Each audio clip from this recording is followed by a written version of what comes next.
It's no surprise to us, having followed these numbers over a period of time, that cost of living is top of voters' minds as they head to the polls. We find that 7 in 10 Britons think the economy is going to get worse in the next year. We know that people expect prices to rise. They're concerned about that. And 59% of Britons think they're worse off than they were before the last general election. Well, especially if their council tax rises, Kieran, in this situation, and they don't perceive they're getting value for money or that things are changing in any way. Well, the interesting thing when we look at local elections is we all know that these are different animals to general elections. Turnout's much lower.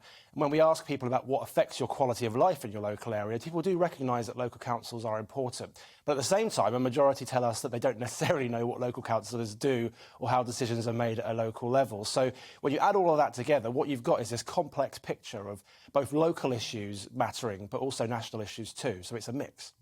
Right at the bottom of the list of issues that matter to people is Downing Street parties and, what regulations were broken. So we know then that that could possibly be a good thing for the Conservatives, although they're expecting quite a bad day tomorrow. UK government policies for dealing with asylum seekers getting 47%, right up there as the second most important issue.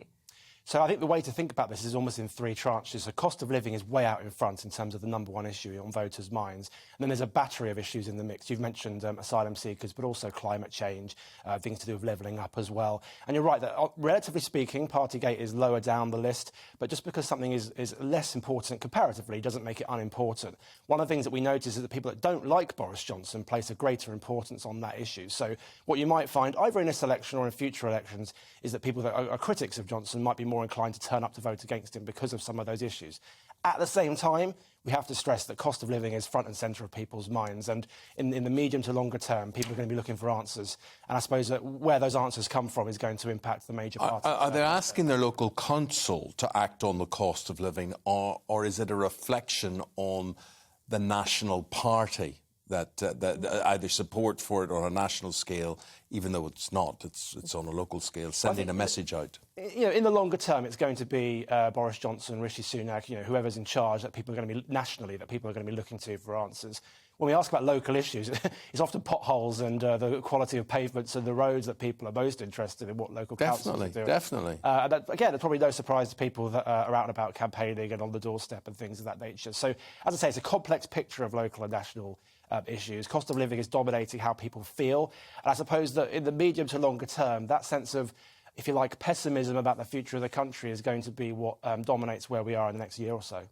So those are the issues. Has your polling got any indicator on how you think it's all going to play out? What sort of day Friday will be in terms of the results?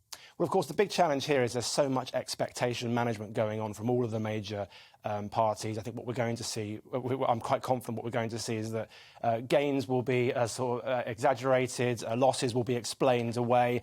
I'm not going to put figures to what the scale of results might be, but I think when we wake up on Friday, we're going to be looking for two things. One is a scale of change, to see what pressure that does or does not put on Boris Johnson and his future amongst Conservative MPs.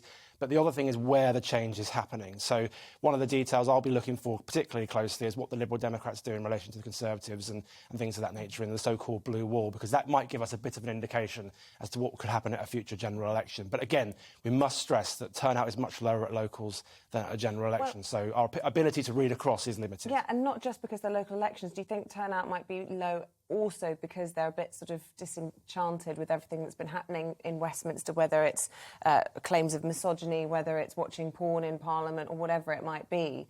Turnout already low, but do you think it could be even lower? I guess we'll have to wait and see. I still think that we'd be looking at, I'm not going to predict turnout, but I don't think it's going to be disproportionately lower than what we've seen. People do recognise the importance of local councils and what goes on locally, and they recognise the importance of these elections. So I still think whilst turnout is considerably lower than general elections, people will still show up to make their voice heard. Just seeing what you're saying about all of this, Gerald, why the concentration of macro problems when local elections are about local services and which individual can do a good job. Which party they belong to is irrelevant. Do you think that comes through in terms of things, Kieran, that people are going to look and say, look, what is best? I may vote this way in a general election, but in a local election, I'll vote a different way because I believe in that person or what that party has done for my neighbourhood. I think to an extent that's true. Also, there is tactical voting. I mean, there are people that will vote one way in a general election because they know it's a a two-horse race between two particular parties, but they'll know that in the local ward that they're voting in in their local elections, it's two different parties, let's say. So we do see sort of tactical voting where people split their vote at a local and general election. And one of the things our polling does make clear is that people recognise that this is a different beast to a general election. They recognise that what local councillors are promising, local candidates are promising is important. The record of the local councillor is important in their vote too. But I think you can't get away from the central fact that there is a mix of local and national issues at play when people go to the polls tomorrow. Welcome to the GB News YouTube channel. You can watch us live 24 hours a day, catch up on your favourite shows and join in the conversation in the comments below. Don't forget to subscribe and you'll never miss any of our exclusive content.